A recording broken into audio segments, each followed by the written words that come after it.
आपका अपना to the point जीव विज्ञान के यूट्यूब चैनल पर सभी छात्र छात्राओं का स्वागत और अभिनंदन। आज का जो टॉपिक है वो है एक्सक्रीशन। एक्सक्रीशन कहते किसको हैं? इसको हिंदी में हम उत्सर्जन कहते हैं। एक्सक्रीशन का मतलब होता है removal of metabolic waste from the body. शरीर के अंदर से जो मेटाबॉलिज्म के दरमियान या उस समय जो पॉइजनस सब्सटेंस या टॉक्सिक मटेरियल जो शरीर के लिए उपयोगी नहीं है, उसी को बाहर निकालने का जो प्रोसेस है, उस प्रोसेस को हम कहते हैं एक्सक्रीशन। तो इसमें हम लोग देखेंगे कि एक्सक्रीशन के लिए कौन सा सिस्टम इन्वॉल्व है, कौन कौन से ऑर्गन इसके अंदर इन्वॉल्व हैं, मेटाबॉलिज्म क्या है, मेटाबॉलिज्म कितने तरीके का होता है, और एक्सक्रीटरी सिस्टम कैसे बनता है, और यूरिनरी सिस्टम क्या है। ये सारी चीज के बारे में आज हम लोग डिस्कस करेंगे। तो आइए सबसे पहले हम यहां पर एक्सक्रीशन को डिफाइन करते हैं। एक्सक्रीशन का मतलब होता है removal of metabolic waste. Removal of metabolic waste from the body, उसको हम क्या कहेंगे? एक्सक्रीशन कहेंगे। और ये जो एक्सक्रीशन का प्रोसेस है, यह दोनों में होता है, प्लांट में भी होता है और एनिमल में भी होता है। एनिमल और प्लांट। सबसे पहले हम लोग देखेंगे एनिमल में कैसे होता है एक्सक्रीशन का प्रोसेस, और फिर तब बाद में हम लोग डिस्कस करेंगे प्लांट में कैसे होता है, कौन कौन से एक्सक्रीटरी प्रोडक्ट प्लांट में बनते हैं, और वो प्लांट जो है उस वेस्ट मटेरियल को अपने शरीर से कैसे बाहर निकालता है। तो सबसे पहले हम लोग देखेंगे एक्सक्रीशन इन एनिमल। तो एक्सक्रीशन को हम डिफाइन कैसे करते हैं? Removal of metabolic waste from the body. शरीर से जो मेटाबॉलिक वेस्ट मेटाबॉलिज्म के दरमियान बनता है, उसी को हम बाहर निकालने का यह तरीका है या प्रोसेस है। उस प्रोसेस को हम कहते हैं एक्सक्रीशन। अब ये मेटाबॉलिक वेस्ट क्या है? मेटाबॉलिक वेस्ट, देखिए मेटाबॉलिक वेस्ट कहते हैं किसको है? It is the outcome of metabolism. ये मेटाबॉलिज्म का आउटकम है, उसी को हम कहते हैं मेटाबॉलिज्म वेस्ट। तो ये जो आउटकम है सिर्फ वेस्ट ही नहीं होता है, some useful substance are also produced during the process of metabolism. लेकिन जो वेस्ट होगा उसी को निकाला जाता है शरीर से। तो क्योंकि ये हम पढ़ रहे हैं एक्सक्रीशन, इसीलिए हमने आउटकम ऑफ मेटाबॉलिज्म सिर्फ मेटाबॉलिक वेस्ट ही नहीं होता है, बल्कि कुछ यूजफुल सब्सटेंस भी होते हैं। लेकिन उसमें से निकाला कौन सा जाता है? सिर्फ वेस्ट मटेरियल, जो कि लिविंग सिस्टम के अंदर यूजफुल नहीं है, वह टॉक्सिक होता है। अब मेटाबॉलिज्म किसको कहते हैं? What is it? Metabolism metabolism कहते हैं sum total of chemical reaction which takes place inside the living system. Living system के अंदर, शरीर के अंदर जितने भी केमिकल रिएक्शन, रासायनिक क्रियाएं होती है, उस सब को सम्मिलित रूप से हम क्या कहते हैं? मेटाबॉलिज्म। तो मेटाबॉलिज्म को हम डिफाइन कैसे करते हैं? Sum total of chemical reaction, some total of chemical reaction, इसको हम क्या कहते हैं? मेटाबॉलिज्म कहते हैं। और ये जो मेटाबॉलिज्म होता है वो दो तरीके का होता है। एक को कहते हैं एनाबॉलिज्म और दूसरे को कहते हैं हम catabolism. Catabolism, anabolism is a constructive process, whereas catabolism is a destructive process. Anabolism, some example of anabolism is photosynthesis. photosynthesis आपने पढ़ा होगा, पौधों में भोजन का निर्माण जिस प्रक्रिया के द्वारा होता है उसको हम क्या कहते हैं, फोटोसिंथेसिस कहते हैं। एक और प्रोसेस है जिसके द्वारा प्रोटीन का निर्माण होता है लिविंग सिस्टम के अंदर और शरीर के अंदर, उसको हम क्या कहते हैं, ट्रांसलेशन। उसको हम कहते हैं ट्रांसलेशन। ये सब एनाबॉलिक प्रोसेस है। फोटोसिंथेसिस में क्या बनता है, ग्लूकोज, ये क्या है, एक तरीके का फूड सब्सटेंस। और ट्रांसलेशन में क्या बनता है, प्रोटीन। कैटाबॉलिज्म क्या है, it is a breakdown process. Whatever the substance prepared in the anabolic process is broken into their simpler form, or sometimes they are produced to get energy. As for example, glucose जो बना है इसका अगर destruction किया जाए catabolic process में, जब glucose जाएगा तब क्या बनेगा, तब इससे बनेगा carbon dioxide, water plus energy. तो यह जो प्रोसेस होगा ये, इसको हम कहते हैं रेस्पिरेशन। इसको हम कहते हैं रेस्पिरेशन। ठीक उसी तरीके से जैसे प्रोटीन की मेटाबॉलिज्म अगर होती है, प्रोटीन या फिर एमिनो एसिड, इसका अगर कैटाबॉलिज्म होगा तो क्या बनेगा, अमोनिया बनेगा। इसके बाद इसी का एक प्रोडक्ट है यूरिया या फिर यूरिक एसिड। तो ये सब चीज, तो metabolism sum total of chemical reaction, दो तरीके का, एनाबॉलिज्म और catabolism. Anabolism is a constructive process, these are the two examples, photosynthesis and translation. Catabolism is a destructive process, glucose is broken into carbon dioxide and water to release energy. That process is called respiration. So respiration is a catabolic process. And the another example is protein.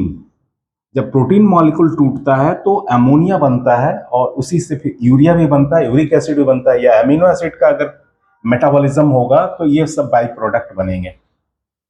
तो anyway these are called the metabolic waste. तो excretion में हम metabolic waste को बाहर निकालते हैं।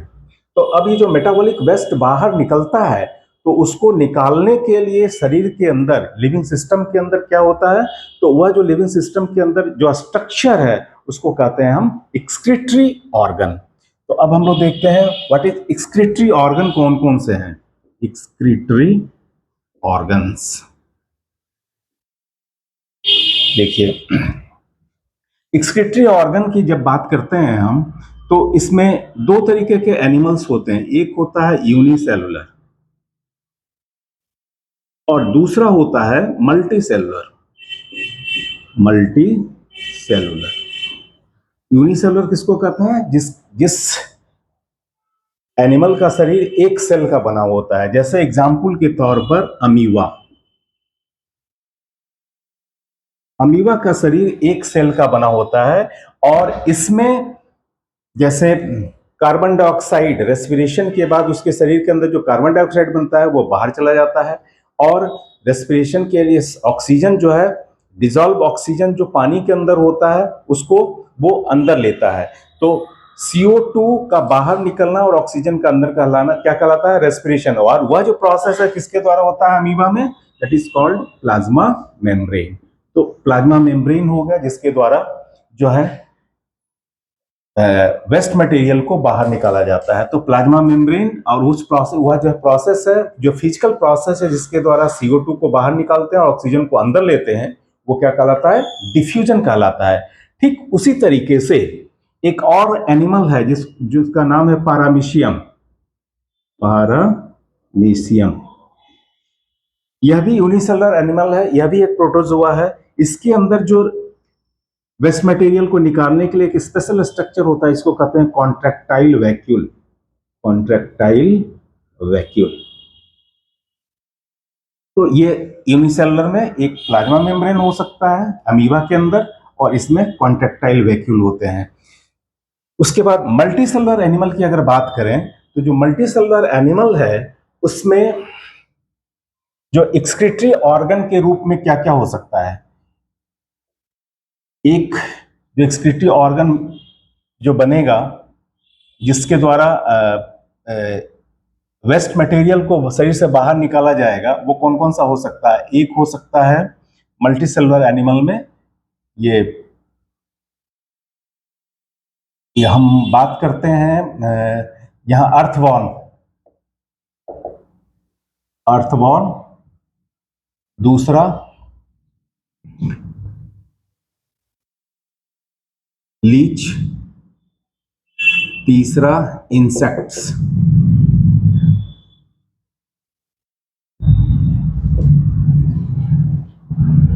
Fourth one is the, एक और है प्राउन, सॉरी झींगा मछली जिसको बोलते हैं।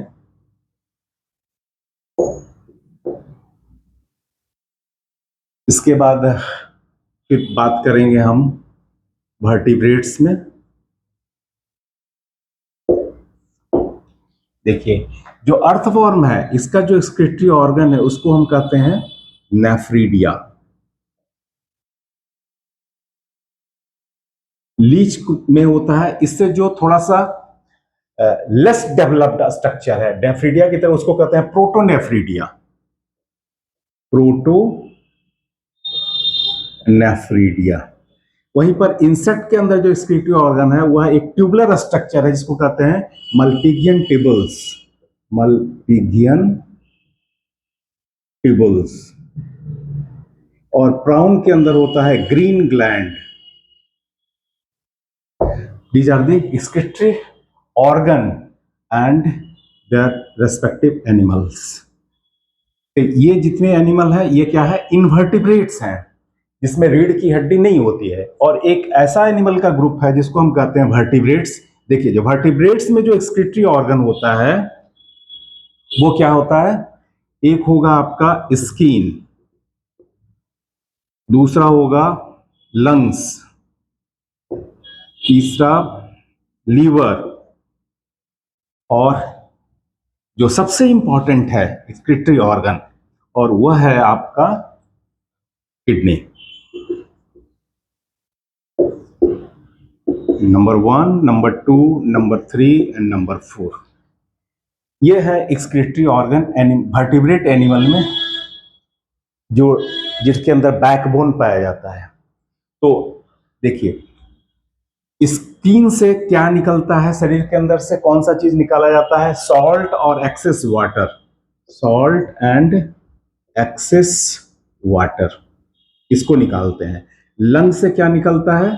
CO2। लीवर से क्या निकलता है आपका?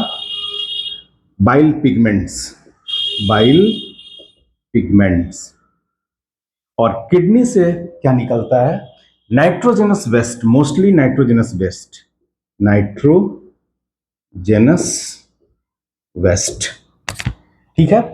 तो जो स्किन है, लंग्स है और लीवर है, यह जो ऑर्गन है इसको हम कहते हैं एक्सेसरी ऑर्गन, एक्सेसरी ऑर्गन। और किडनी को कहा जाता है एसेंशियल ऑर्गन, एसेंशियल ऑर्गन। ठीक है। तो जो वर्टिब्रेट के अंदर जो एक्सक्रीटरी ऑर्गन है मुख्य तौर पर देखने को मिलता है वो स्किन है, लंग्स है, लीवर है और किडनी है। तो स्किन से सॉल्ट और एक्सेस वाटर निकलता है। स्किन के अंदर दो तरह के ग्लैंड्स है, स्वेट ग्लैंड और दूसरा होता है सेबेसियस ग्लैंड। जो स्वेट ग्लैंड होता है वह पानी को बाहर निकालता है, एक्सेस वाटर जो बॉडी के अंदर होता है उसको बाहर निकालता है। तो फॉर क्या? टेम्परेचर रेगुलेशन के लिए। तो और दूसरा उसके साथ साथ सॉल्ट भी निकलता है, थोड़ी बहुत मात्रा में कुछ एनिमल्स में यूरिया भी बाहर निकलता है। तो screen is the excretory organ. दूसरा है लंग्स। लंग्स क्या करता है? CO2 को बाहर निकालता है। जब सेलुलर रेस्पिरेशन होता है तो ऑक्सीजन अंदर जाता है और उसके बाद जो बाई प्रोडक्ट बनता है कार्बन डाइऑक्साइड, इसको बाहर निकालता है। Lungs is also not, lungs सिर्फ पानी कार्बन डाइऑक्साइड को ही बाहर नहीं निकालता है बल्कि थोड़ी बहुत मात्रा में वाटर भी जो मेटाबॉलिज्म के दरमियान बनता है वो वाटर वेपर के फॉर्म में शरीर से बाहर निकलता है। तो lungs CO2 and water in the form of water vapour. Liver से आपका क्या है, बाइल पिगमेंट्स। बाइल पिगमेंट का फॉर्मेशन क्या है, जो आरबीसी का डिस्ट्रक्शन होता है लीवर के अंदर एक स्पेशल टाइप ऑफ सेल होता है, इसको कहते हैं कफर सेल। वह जो कफर सेल है वो क्या करता है, ओल्ड आरबीसी को डिस्ट्रॉय करता है, और डिस्ट्रक्शन के बाद जो प्रोडक्ट बनता है उसमें एक चीज है बाइल पिगमेंट्स, बिलीरुबिन और बिलीवर्डिन, ये दो। तो इस तरीके से ये बाइल पिगमेंट क्या है, यह भी एक्सक्रीटरी प्रोडक्ट है, या मेटाबॉलिक वेस्ट इसको भी कहते हैं। या मेटाबॉलिज्म किसके द्वारा होता है, जब आरबीसी का मेटाबॉलिज्म होता है, जब उसका डिस्ट्रक्शन होता है, तब जाकर के ये प्रोडक्ट बनता है। तो ये भी, तो ये तीनों ऑर्गन को हम क्या कहते हैं, एक्सेसरी ऑर्गन कहते हैं। लेकिन kidney is the main excretory organ of the vertebrate, और इसके थ्रू क्या निकलता है, नाइट्रोजनस वेस्ट। तो जो एक्सक्रीटरी ऑर्गन्स हैं इसको दो पार्ट में, accessory excretory organ and essential excretory organ में हम बांटते हैं। अब हम देखते हैं कि ये सारे ऑर्गन मिलकर के एक सिस्टम का निर्माण करते हैं। तो उस सिस्टम को हम क्या कहते हैं, एक्सक्रीटरी सिस्टम। तो अब देखिए एक्सक्रीटरी सिस्टम क्या है।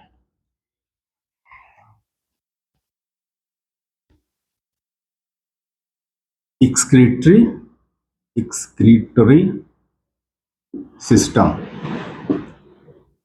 एक्सक्रीटरी सिस्टम क्या है, तो group of organ, they unite and coordinate together, they cooperate and coordinate together to perform a particular work, form a system, and if that particular work is related to excretion, that is why it is called excretory system. तो excretory organ आपस में, सारे excretory organ मिल करके जो system का निर्माण करते हैं उसको हम क्या कहते हैं, एक्सक्रीटरी सिस्टम। तो दीज ऑर्गन्स, चाहे वो एक्सेसरी एक्सक्रीटरी ऑर्गन हो या एसेंशियल एक्सक्रीटरी ऑर्गन हो, these are the parts of excretory system. देखिए एक्सक्रीटरी सिस्टम के अंतर्गत जिस चीज को निकालते हैं उसको हम कहते हैं मेटाबॉलिक वेस्ट। इसी से मिलता जुलता हुआ एक टर्म और है जिसको हम कहते हैं इजेशन। इजेशन, इसके अंदर भी कुछ वेस्ट मटेरियल को शरीर से बाहर निकाला जाता है, लेकिन यह जो वेस्ट मटेरियल निकलता है वो कौन सा वेस्ट मटेरियल है, वह है अनडाइजेस्टेड फूड। Undigested food. इससे हम जब जो फूड मटेरियल हमारे शरीर के अंदर जाता है उसका एंजाइमेटिक एक्शन होता है, उसको सिंपलर फॉर्म में तोड़ा जाता है और उस सिंपलर फॉर्म को एब्जॉर्ब कर लिया जाता है, और जो बचा हुआ मटेरियल होता है उसको शरीर से बाहर निकाल देते हैं। वह जो मटेरियल होता है उसी को कहते हैं अनडाइजेस्टेड फूड। तो उस प्रोसेस को हम क्या कहते हैं, इजेशन। अनडाइजेस्टेड फूड मटेरियल का शरीर से बाहर निकलना थ्रू एनस, ये इसको हम क्या कहते हैं, इजेशन। एक्सक्रीशन में हम मेटाबॉलिक वेस्ट को बाहर निकालते हैं, इजेशन में अनडाइजेस्टेड फूड मटेरियल को बाहर निकालते हैं। एक और टर्म है सिक्रीशन। सिक्रीशन में हमेशा ईचफुल सब्सटेंस ही रिलीज होता है, मोस्टली सिक्रीशन में ज्यादातर यूजफुल सब्सटेंस जैसे हार्मोन्स। लेकिन ये कहीं कहीं पर एक्सक्रीशन में भी ये हेल्प करता है। जैसे अब हम लोग पढ़ेंगे किडनी के बारे में, जब इसका किडनी कैसे काम करता है, एक्सक्रीशन में कैसे हेल्प करता है एनिमल को, तो उसमें देखेंगे तो एक प्रोसेस है, जो 3 प्रोसेस है किडनी करता है, ultrafiltration, differential reabsorption and secretion. तो वहां पर जो सिक्रीशन होता है किडनी ट्यूबल्स के द्वारा, वह मेटाबॉलिक वेस्ट होता है और वेस्ट मटेरियल या टॉक्सिक सब्सटेंस को ही बाहर निकाला जाता है। तो इसके केस में यहां पर जब सिक्रीशन होगा नेफ्रॉन ट्यूबल्स में, तो यूजफुल सब्सटेंस नहीं होगा, वो यूजलेस सब्सटेंस होगा जो शरीर से बाहर निकलेगा। तो यह है आपका एक्सक्रीटरी सिस्टम। अब एक्सक्रीटरी सिस्टम के 2 इंपॉर्टेंट वर्क हैं। एक तो आप समझ गए हैं कि इसके द्वारा जो है मेटाबॉलिक वेस्ट को बाहर निकाला जाता है, और दूसरा यह जो है वाटर बैलेंस को भी बॉडी के अंदर बनाता है। तो इसके दो इंपॉर्टेंट फंक्शन है एक्सक्रीटरी सिस्टम के। एक फंक्शन जो है इसका क्या है, एक्सक्रीशन तो होगा ही, एक्सक्रीशन, और जो दूसरा फंक्शन है उसको कहते हैं हम osmoregulation, osmoregulation, osmoregulation, या maintain water balance inside the body, maintain water balance inside the body. शरीर के अंदर पानी की मात्रा को नियंत्रित करता है, ज्यादा होगा तो उसे बाहर निकालेगा और कम होगा तो निकालने के बजाय जहां से जो वाटर निकल रहा होता है वहां से एब्जॉर्ब भी कर लेता है। तो इस तरीके से वह उस प्रोसेस को हम क्या कहते हैं, ऑस्मो रेगुलेशन। तो एक्सक्रीटरी सिस्टम का दो काम है, एक्सक्रीशन तो है ही, साथ ही साथ ऑस्मो रेगुलेशन भी है। अब हम लोग देखेंगे एक्सक्रीशन इन ह्यूमन बींग्स। तो आइए अब हम लोग देखते हैं excretion in human beings.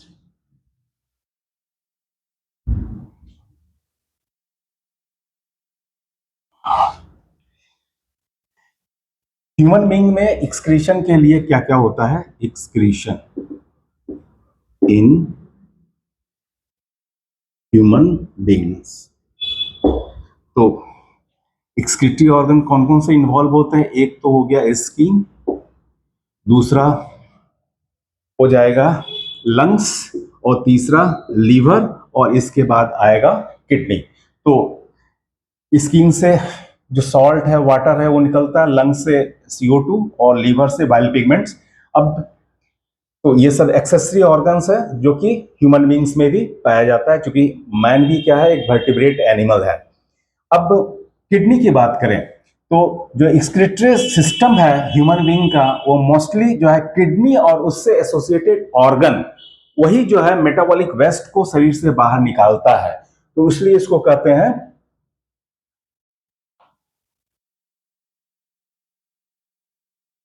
Urinary system, urinary system, जिसके थ्रू जो है मेटाबॉलिक वेस्ट को बाहर निकालते हैं, मेटाबॉलिक वेस्ट। और वह भी जो की वेस्ट होता है मेटाबॉलिक, वो कौन सा है, आपका यूरिया।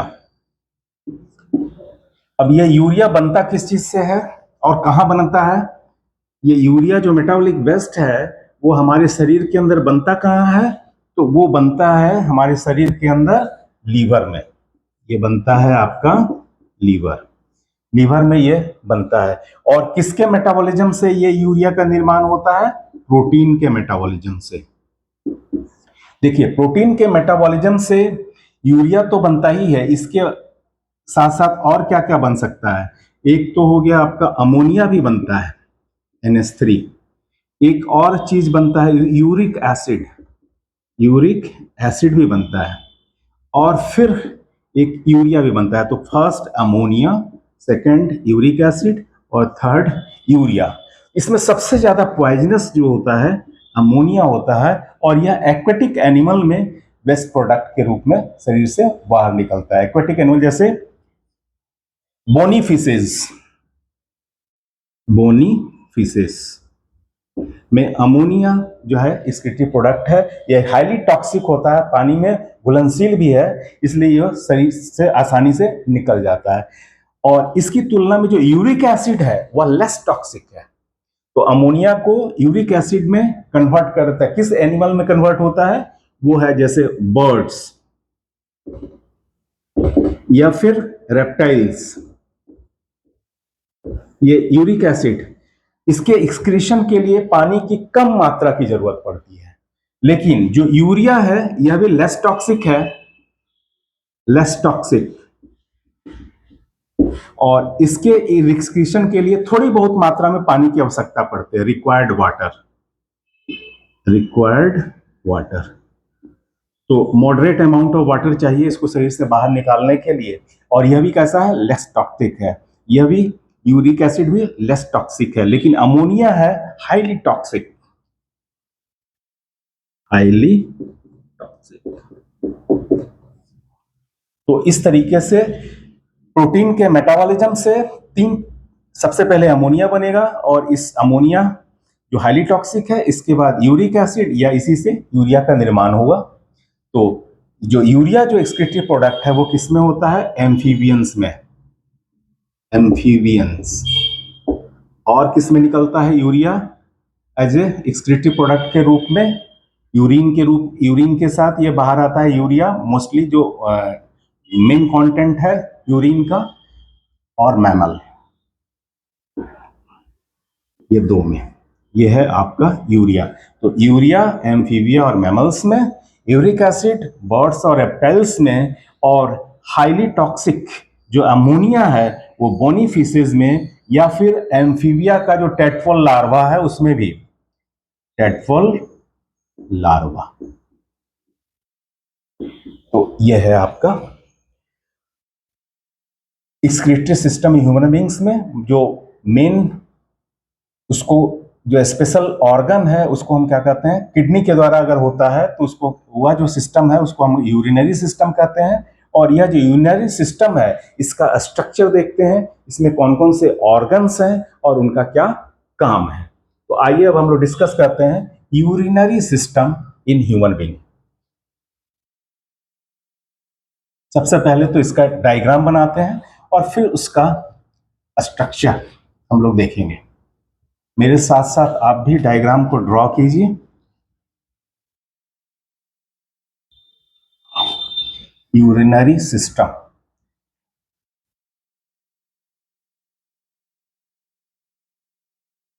देखिए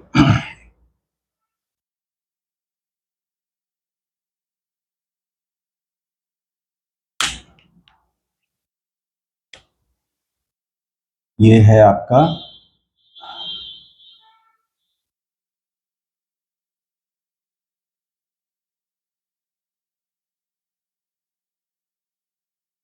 ये है किडनी, और इस किडनी से जुड़ा होता है क्या? Renal artery.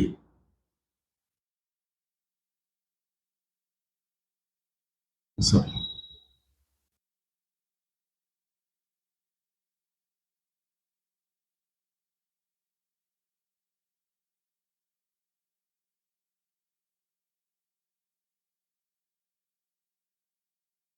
ये जो ब्लू दिख रहा है ये एक्चुअल में वेन है, और जो रेड कलर से मैं ड्रॉ कर रहा हूं वो आर्टरी है।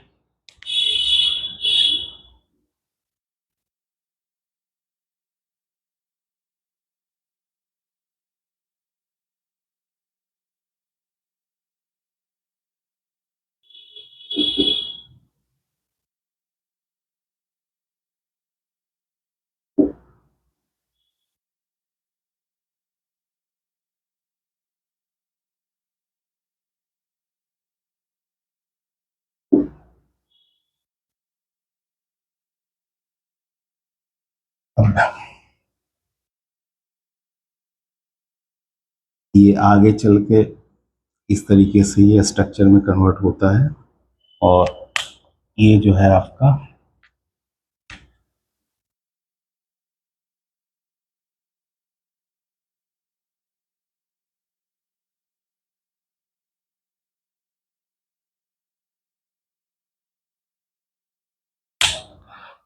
तो ये है आपका जो रेड कलर से दिख रहा है इसमें ऑक्सीजनेटेड ब्लड फ्लो कर रहा है, और जो ब्लू कलर का है उसमें डीऑक्सीजनेटेड ब्लड है।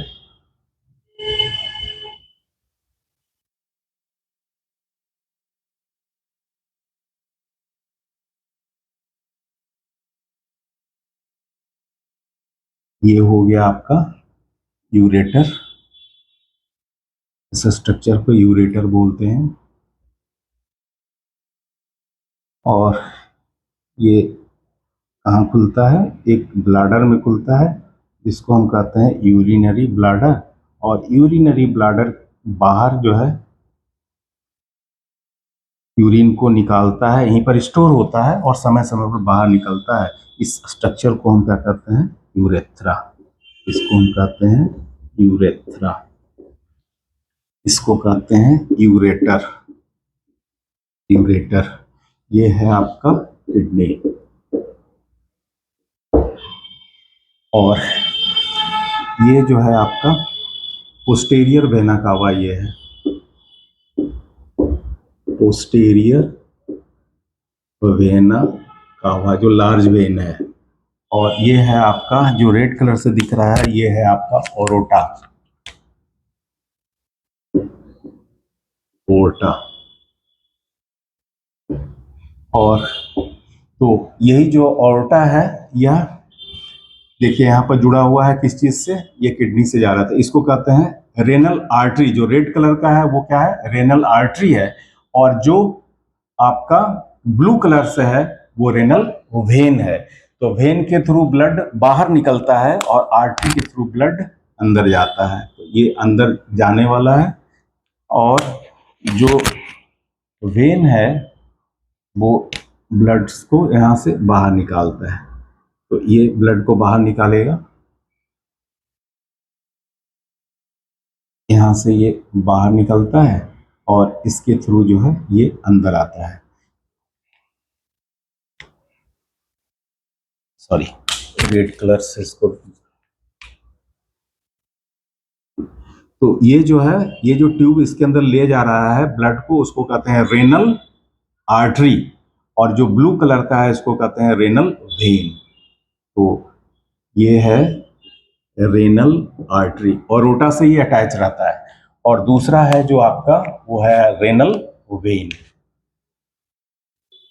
ये है रेनल वेन जो बाहर निकालता है किडनी से ब्लड को। ब्लड किडनी के अंदर जो ब्लड ले जाता है वो रेनल आर्टरी है, और जो किडनी से बाहर निकालता है ब्लड को उसको कहते हैं हम रेनल वेन।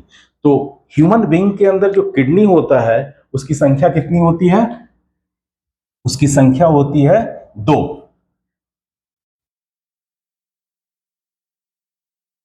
देखिए, ह्यूमन किडनी क्या होता है? पेयर्ड, जोनेटेड, बीन शेप्ड। पेयर्ड का मतलब हो गया 2, जोनेटेड का मतलब हो गया 2 जोन में ये बंटा रहता है। एक होता है कॉर्टेक्स और दूसरा होता है मेडुला। और बीन शेप्ड, इसका जो शेप होता है बीन के जैसा होता है और इसलिए ये बीन शेप्ड होता है। और ये dark red in colour, dark red in colour. तो पेयर्ड हो गया, जोनेटेड हो गया, बीन शेप्ड हो गया और डार्क रेड हो गया। अगर किडनी का सेक्शन हम काटेंगे, देखिए जब सेक्शन कटेगा किडनी का इस तरीके से, तो ये 2 जोन में बटा होगा। ये 2 जोन में बटा होगा। ये जो आउटर जोन है इसको हम कहते हैं कॉर्टेक्स और जो इनर जोन है इसको हम कहते हैं मेडुला। तो कॉर्टेक्स इसलिए इसको कहते हैं जोनेटेड। पेयर्ड का मतलब हो गया 2, बीन शेप्ड है और ये इसका जो कलर होता है कैसा है? Dark red in colour. और तो किडनी की संख्या हो गई 2, एक लेफ्ट और दूसरा राइट, तो 2 हो गया। यूरेटर की संख्या कितनी है? ये भी 2 हो गया। और यूरिनरी ब्लाडर जो है आपका, यूरिनरी ब्लाडर ये कितना है? 1 होता है। और यूरेथ्रा भी एक ओपनिंग है जिससे फिर बाहर निकलता है। तो ये जो पूरा सिस्टम है इसको हम क्या कहते हैं? यूरिनरी सिस्टम, जो कि ह्यूमन बींग्स में या अदर वर्टिब्रेट्स में जो मेन एक्सक्रीटरी ऑर्गन है वो क्या है? किडनी है। तो इस तरीके से आपने देखा कि जो एक्सक्रीशन का जो प्रोसेस है वह रिमूवल ऑफ मेटाबॉलिक वेस्ट है, और जो ऑर्गन्स है जिसके द्वारा ये बाहर निकाला जाता है उसको 2 ग्रुप में बांटते हैं, accessory excretory organ and essential excretory organ. जो एसेंशियल एक्सक्रीटरी ऑर्गन है वो क्या है? आपका किडनी है। और इस किडनी के अंदर जो ब्लड बहता है, जो ले जाता है अंदर ब्लड को, उसको हम कहते हैं रेनल आर्टरी, और जो ब्लड को बाहर निकालता है उसको हम क्या कहते हैं, रेनल वेन कहा जाता है। तो यह है आपका। लेकिन जब इसका एनाटॉमी होगा, मतलब इसको सेक्शन काटेंगे तो दो पार्ट में बटा रहता है। बाहर वाले को हम कॉर्टेक्स कहते हैं, अंदर वाले को मेडुला कहते हैं। और यहां पर इसके अंदर जो structural and functional unit of the kidney है, structural and functional unit of the kidney, structural and functional unit of the kidney, इसको हम क्या कहते हैं, नेफ्रॉन। तो इसको हम लोग नेक्स्ट वीडियो में डिस्कस करेंगे, क्योंकि इसमें डिस्कस करूंगा तो ये वीडियो बहुत लंबा हो जाएगा, ऑलरेडी थोड़ा लंबा हो भी गया है। तो इस वीडियो में इतना ही। अगर ये वीडियो पसंद आया हो तो इसे लाइक कीजिए, शेयर कीजिए, और अगर आपने मेरे चैनल को सब्सक्राइब नहीं किया है तो इसे सब्सक्राइब कीजिए। Thank you very much.